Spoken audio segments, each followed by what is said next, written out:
Film की शुरुआत Scotland के एक मिलिट्री एयरपोर्ट पर मचे हड़कंप वाले सीन से होती है। आर्मी पूरी ताकत के साथ एक ऐसे प्लेन को संभालने में लगी है जिसे आतंकवादियों ने हाईजैक कर लिया है। एक कर्नल एक स्नाइपर को आदेश दे रहा है कि वे प्लेन में मौजूद आतंकवादियों को मार गिराए। जैसे ही प्लेन जमीन पर उतरता है, हम कर्नल एलन से मिलते हैं। वे प्लेन के पायलट सीट पर बैठे एक व्यक्ति से बात करने की कोशिश करते हैं, लेकिन पता चलता है कि उस आदमी का हाथ जख्मी है। एलन तब कहता है कि इंतजार करो, शायद वे आदमी आतंकवादियों में से नहीं है। उसी समय प्लेन के कार्गो डिब्बे से एक लड़का एलियास कूदकर बाहर आता है और सैनिक उसे मेडिकल रूम ले जाते हैं। जब वे उसे वहाँ से ले जा रहे होते हैं तो उन्हें धीरे धीरे समझ आता है कि प्लेन में क्या हुआ था। इसके बाद सीन फ्लैशबैक में चला जाता है जब transatlantic 473 flight take off करने वाली थी। एलियास और उसकी माँ नाजिया न्यूयॉर्क जा रहे हैं, जहाँ नाजिया को इलाज के लिए डॉक्टर ब्राउन से मिलना है। नाजिया को ल्यूकेमिया है और डॉक्टर ने कहा है कि वह उसे बेहतर महसूस कराने में मदद कर सकते हैं। लेकिन फ्लाइट से पहले नाजिया काफी बेचैन हो जाती है। वे एलियास को इंतजार करने को कहती है और खुद को शांत करने के लिए बाथरूम में जाती है और दवा लेती है। दवा लेने के बाद उसे थोड़े साइड इफेक्ट्स महसूस होते हैं, लेकिन वे जल्दी ही खत्म हो जाते हैं। उधर एलियास इंतजार करते हुए एक वैज्ञानिक फारिद से मिलता है जो एक सम्मेलन के लिए न्यूयॉर्क जा रहा है। फ्लाइट टेक ऑफ के लिए तैयार है और शुरुआत में सब कुछ शांत लगता है, लेकिन तभी एक यात्री फ्लाइट अटेंडेंट से बहस करने लगता है। फ्लाइट में मौजूद दो एजेंट्स स्थिति को संभालने आते हैं, लेकिन मामला बिगड़ जाता है जब वही दो एजेंट दो यात्रियों को गोली मार देते हैं। पता चलता है कि वे असल में आतंकवादी है और उन्होंने जानबूझकर हंगामा खड़ा किया था ताकि असली एजेंट्स का ध्यान भटकाया जा सके। फिर एक और आतंकी पायलट को गोली मार देता है। इसके बाद वे प्लेन की ट्रैकिंग सिस्टम को भी बंद कर देते हैं ताकि प्लेन को खोजा ना जा सके। आतंकियों के इस ग्रुप में बर्ग, बोलोट, स्टीवर्ट बास्टियन, जूरी, कर्टिस और कार्ल शामिल है। वे प्लेन पर कब्जा कर लेते हैं और सभी यात्रियों को पीछे जाने को कहते हैं। डरे हुए यात्री उनकी बात मान लेते हैं। आतंकियों का लीडर बर्ग घोषणा करता है कि अब वही इस प्लेन का कमांड संभाल रहा है और सभी यात्री तब तक चुप रहेंगे जब तक फिरौती नहीं मिल जाती। एलियास प्लेन का नक्शा देखता है और छुपने की जगह ढूंढने लगता है। जैसे ही उसे एक जगह मिलती है, वह तुरंत वहाँ चला जाता है, लेकिन तभी उसकी माँ नाजिया उसे ढूंढते हुए पीछे आती है और उसे उसके पीछे आना पड़ता है। दुर्भाग्य से बोला उन्हें देख लेता है और नाजिया पर बंदूक तान देता है। अंततः बोला नाजिया को 3 गोलियां मार देता है। जब एलियास अपनी माँ को जमीन पर गिरा देखता है तो वह छुपने का इरादा छोड़ देता है और उसे पकड़कर वापस उसकी सीट पर ला दिया जाता है। कुछ समय बाद बर्ग 3 यात्रियों को फ्लाइट के फ्रंट हिस्से में ले जाता है, जिसमें फारिद भी शामिल है। वह तीनों को एक अरबी भाषा में लिखी चिट्ठी पढ़ने को कहता है। बर्ग फिर उनकी बातें रिकॉर्ड करता है ताकि यह दिखाया जा सके कि फ्लाइट किसी अरब आतंकवादी ने हाईजैक किया है। इसके बाद सीन नाजिया की यादों में चला जाता है, जहाँ वह एलियास और अपने पति निकोलाई के साथ पिकनिक मना रही होती है। जब वे घर वापस लौट रहे होते हैं तो उनकी कार सुनसान सड़क पर अचानक खराब हो जाती है। वह सड़क गांव से दूर और एकदम सुनसान होती है, इसलिए निकोलाई मदद लेने निकलता है और नाजिया को कार में इंतजार करना पड़ता है। घंटों बीत जाने के बाद भी जब निकोलाई वापस नहीं आता तो नाजिया चिंतित हो जाती है और अंततः वह एलियास को गोद में लेकर उसे ढूंढने निकलती है। जब नाजिया अपने पति की तलाश में रास्ते पर जा रही होती है तो उसे कुछ पैरों के निशान दिखते हैं जो एक निजी संपत्ति की ओर जा रहे होते हैं। जिज्ञासावश वे उन निशानों का पीछा करती है और एक पुराने से घर तक पहुंचती है। घर के अंदर जाते ही उसे खून के धब्बे दिखाई देते हैं जो एक कमरे की ओर जा रहे होते हैं। वह यह देखने के लिए उनका पीछा करती है कि आखिर हो क्या रहा है। वह देखती है कि खून बहते हुए तहखाने की ओर जा रहा है। वे कुछ सोच भी नहीं पाती कि तभी अचानक एक अजनबी आदमी पीछे से आकर उसे चौंका देता है। नाजिया झट से दरवाजा बंद कर देती है। इसके बाद नाजिया को अपने पति निकोलाई के खून से लथपथ लाश मिलती है। तभी वह अजनबी फिर से खिड़की से अंदर आने की कोशिश करता है। नाजिया बिना समय गंवाए उसे डंडे से मारती है, लेकिन झगड़े के दौरान वह व्यक्ति उसके हाथ को काट लेता है। जैसे ही सूरज निकलता है वह प्राणी भाग जाता है और यही हमें पता चलता है कि वह एक वैम्पायर था। नाजिया के हाथ पर काटे जाने की वजह से वह खुद एक वैम्पायर बन जाती है और उसके पति की मौत के बाद उसकी जिंदगी पूरी तरह बदल जाती है। अब उसे अकेले एलियास की देखभाल करनी होती है और सूरज की रोशनी से दूर रहकर जिंदा रहना होता है। अपनी एनर्जी बनाए रखने के लिए वह केवल जानवरों का खून पीती है। कुछ समय बाद वह उस पुराने घर में वापस लौटती है, ये जानने के लिए कि क्या वह खुद को ठीक कर सकती है। वहाँ उसे एक अजीब सी किताब मिलती है जिसमें बताया गया होता है कि वैम्पायर कैसे बनाए जाते हैं। उसी वक्त एक व्यक्ति वहाँ आता है और बताता है कि वह उस वैम्पायर का पिता है जिसने नाजिया ने पहले मारा था। वह आदमी बताता है कि हर वैम्पायर के अंदर एक बुरी प्रवृत्ति होती है जो इंसानी खून की प्यास जगाती है। वह ये भी जोरी कहता है कि नाजिया शापित हो चुकी है और उसे खत्म करना होगा। वह नाजिया को मारने की कोशिश करता है लेकिन नाजिया पलटवार कर उसे ही मार देती है। इसके बाद वह उस वेम्पायर के पिता द्वारा बनाई गई एक दवा का सेवन करती है जो वेम्पायर की आक्रामकता को कम करती है। अंत में वह एक गैलन पेट्रोल उठाकर पूरे घर में आग लगा देती है। फिर सीन वापस फ्लाइट पर लौट आता है। गोली लगने के बावजूद नाजिया किसी तरह जिंदा होती है। वह रेंगते हुए कार्गो कंपार्टमेंट में जाती है ताकि जानवरों का खून ले सके। उधर जूरिग और कर्टिस पैराशूट और जहरीली गैस की तैयारी कर रहे होते हैं। यात्रियों के 2 कुत्ते नाजिया को देखकर भौंकने लगते हैं। खून की भूख में नाजिया एक कुत्ते को काट लेती है और उनका खून पी जाती है। जूरिग जो जहरीली गैस के साथ व्यस्त होता है कुछ अजीब आवाजें सुनता है। जब वह पीछे मुड़ता है तो देखता है कि नाजिया कुत्ते का खून पी रही है। नाजिया उस पर झपटती है और उसे जमीन पर गिराकर बेहोश कर देती है। इसके बाद वह धीरे धीरे एक पूर्ण वेम्पायर में बदलने लगती है, लेकिन वह नहीं चाहती कि वह एक आक्रामक हत्यारी बने।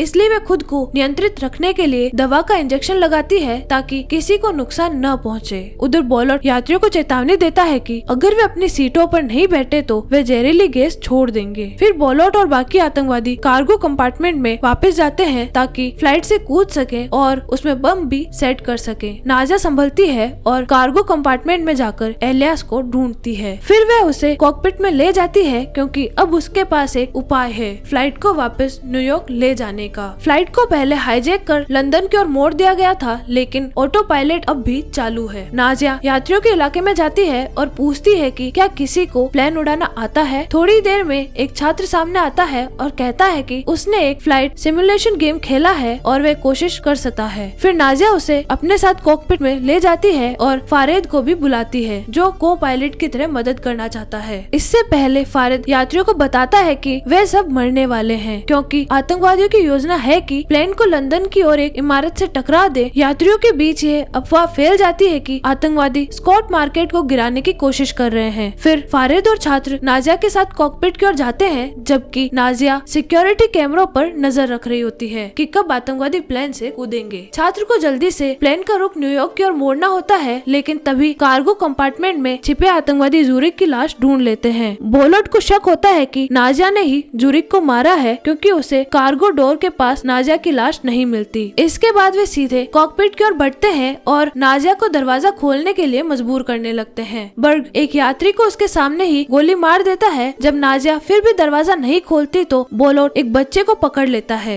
जैसे ही नाजिया देखती है कि वे बच्चों को नुकसान पहुंचा सकते हैं, वह बुरी तरह बौखला जाती है। जब उसे एहसास होता है कि बर्ग एक बच्चे को मारने ही वाला है, वह तुरंत दरवाजा खोलती है और उस पर टूट पड़ती है। फिर बॉलॉट नाजिया का बैग छीन लेता है और उसमें एक नोटबुक पाता है जिसमें सूर्योदय और सूर्यास्त का समय लिखा होता है। इससे उसे शक होता है कि नाजिया शायद वाकई में एक वैम्पायर है। फिर वह एक यूवी टॉर्च और एक नुकीली लकड़ी तैयार करता है ताकि वह नाजिया पर हमला कर सके। जैसे ही वह तैयार होता है, आतंकवादी सीधे कॉकपिट की ओर बढ़ते हैं। बॉलॉट नाजिया को देख लेता है और उस पर हमला करता है। बाकी आतंकवादी कॉकपिट की ओर जाते हैं, लेकिन बॉलॉट नाजिया को गिरा देता है। वह उसकी वैम्पायर जैसी ताकतवर बन चुकी बॉडी को देखकर हैरान हो जाता है और एक सिरिंज से उसका खून निकाल लेता है। इसके बाद वह उसे एक डंडे से मारने वाला होता है। इसी बीच एलियास दौड़ता हुआ आता है और बॉलॉट पर बंदूक तान देता है। वह गोली चलाता है, लेकिन गोली प्लेन की खिड़की पर लगती है। इससे प्लेन के अंदर एक एयर प्रेशर गिरने लगता है। को पायलट फौरन कॉकपिट में आकर फ्लाइट को नीचे की ओर मोड़ता है क्योंकि प्लेन डाइव करने लगा होता है। इसी दौरान एक यात्री टकराकर गिरता है और उसके पेट पर हल्की चोट लगती है। इधर जब ब्लोटो नाजिया को छोड़ देता है, वे एलियास से कहती है कि वे फारेद के साथ रहे और फिर खुद ब्लोटो का पीछा करने के लिए कार्गो कंपार्टमेंट की ओर जाती है। वहाँ पहुंचकर देखती है कि ब्लोटो एक कार में छिपा हुआ है। वह कार की खिड़की पर गोली चलाती है, लेकिन कांच नहीं टूटता।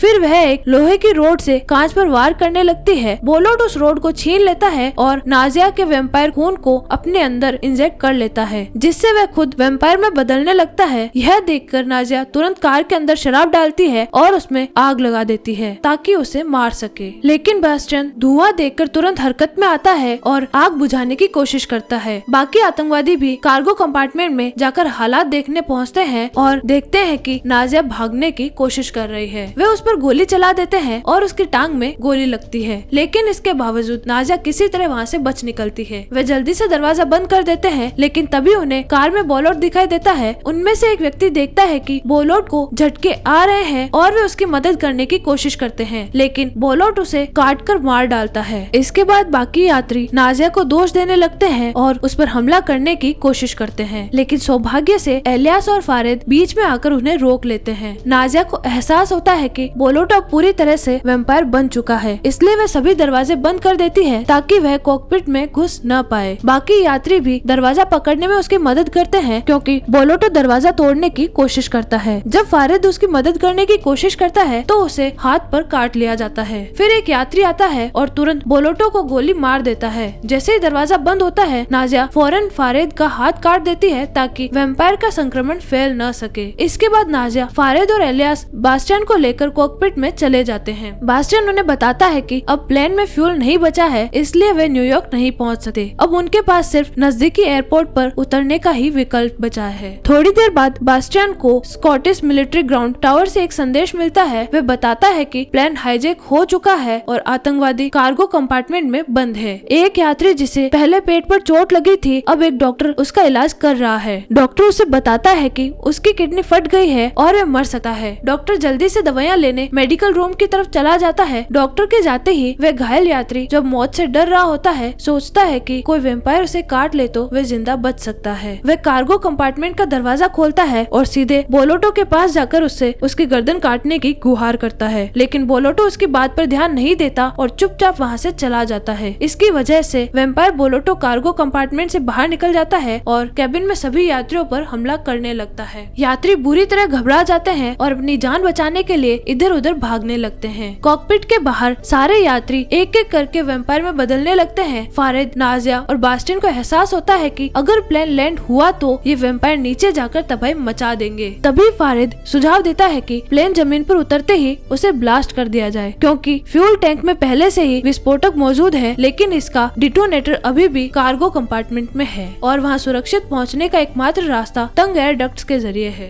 इलियास फैसला करता है कि वह डक्ट्स के अंदर से जाएगा। वह बिना समय गंवाए एक यूवी फ्लैशलाइट हथियार के तौर पर लेकर कार्गो कंपार्टमेंट की ओर रेंगता है। वह डिटोनेटर तक पहुंच जाता है, लेकिन तभी अन्य वैम्पायर्स आ जाते हैं और वह डर के मारे फ्लैशलाइट गिरा देता है। वह जल्दी से एक कार के नीचे छिप जाता है। इसी बीच नाजिया अपने बेटे को बचाने के लिए तैयार हो जाती है। जाने से पहले वह फारिद से वादा करवाती है कि अगर वह वापस न लौटे तो वह इलियास का ध्यान रखेगा। फिर बिना झिझके वह बास्टियन का खून पीती है ताकि अपनी फौलादी वैम्पायर ताकत को जागृत कर सके। अब वह पूरी तरह तैयार होकर कार्गो कंपार्टमेंट की ओर बढ़ती है ताकि अपने बेटे को बचा सके, लेकिन वहाँ उसका आमना सामना बोलोटे से हो जाता है। दोनों के बीच जबरदस्त लड़ाई होती है, लेकिन क्योंकि नाजिया ने पर्याप्त खून नहीं पिया था, इसलिए बोलोटो उसे नीचे गिरा देता है। इसके बाद इलियास एक चाल चलता है। वह बोलोटो को प्लेन के एग्जिट डोर के पास ले आता है। जैसे ही बोलोटो उस पोजीशन में आता है कि इलियास डिटोनेटर से ब्लास्ट कर देता है, जिससे बोलोटो प्लेन से बाहर खिंच जाता है, लेकिन जैसा कि उम्मीद थी वह बाहर जाल में फंस जाता है। थोड़ी देर में बोलोटो फिर से प्रकट होता है और इलियास पर हमला करने की कोशिश करता है, जबकि फारिद अब भी कंट्रोल रूम में फंसा होता है। तभी वे लोग प्लेन को सूरज की तरफ झुका देते हैं, जिससे प्लेन का सामना उगते सूरज से होता है। इसका असर यह होता है कि बोलोटो की बॉडी में आग लग जाती है और वह जलते हुए नीचे गिर जाता है और मर जाता है। जब इलियास देखता है कि उसकी मां नाजिया कमजोर हो रही है, तो वह अपने हाथ की हथेली काटता है ताकि अपनी कुछ बूंदे खून की उसे दे सके। नाजिया होश में आती है और इलियास को खुद से दूर कर देती है, क्योंकि उसे डर है कि वह अपना आपा खो सकती है और उसे काट सकती है। इस बीच सीन फिर से मेडिकल रूम में लौटता है, जहाँ एक अफसर इलियास से पूछताछ कर रहा है। इसके बाद इलियास कहता है कि प्लेन में सब वैम्पायर है और फारिद को जल्द से जल्द प्लेन से बाहर निकालना चाहिए, लेकिन कोई भी अफसर, यहाँ तक कि कर्नल एलन भी उसकी बात पर विश्वास नहीं करता। उल्टा वे उसे ड्रग्स देकर सुला देते हैं। जैसे ही रात होती है, कर्नल एलन आदेश देता है कि सैनिक फारिद को पकड़े और बाकी लोग कैबिन का दरवाजा तोड़कर बाकी बचे लोगों को बचाए। लेकिन जैसे ही वे कैबिन के अंदर घुसते हैं, उन पर वैम्पायर्स हमला कर देते हैं। इसी दौरान इलियास, जो एम्बुलेंस में अस्पताल जा रहा होता है, अचानक जाग जाता है, एम्बुलेंस से कूदता है और सीधे प्लेन की तरफ दौड़ता है। उस समय जब इलियास फारिद को ढूंढ रहा होता है, सेना पहले ही फारिद को खोज चुकी होती है। फारिद इलियास को प्लेन की ओर दौड़ते हुए देखता है और उसे आवाज देता है, लेकिन इलियास उसे सुन नहीं पाता। इसी बीच वैम्पायर्स प्लेन से बाहर निकलने लगते हैं। इससे पहले कि वह फ्लाइट से दूर जाए, इलियास को अपने टेडी बेयर में छुपा हुआ डिटोनेटर निकालना होता है। वह बटन दबाता है, जिससे फ्यूल टैंक में जबरदस्त धमाका होता है और पूरा प्लेन उड़ जाता है। धमाके के बाद कर्नल एलन को एहसास होता है कि फारिद दोषी नहीं है, इसलिए वह उसे छोड़ देता है और फारिद इलियास गैस से मिल जाता है। आखिरी सीन में दिखाया जाता है कि धमाके में सारे वैम्पायर खत्म हो चुके हैं।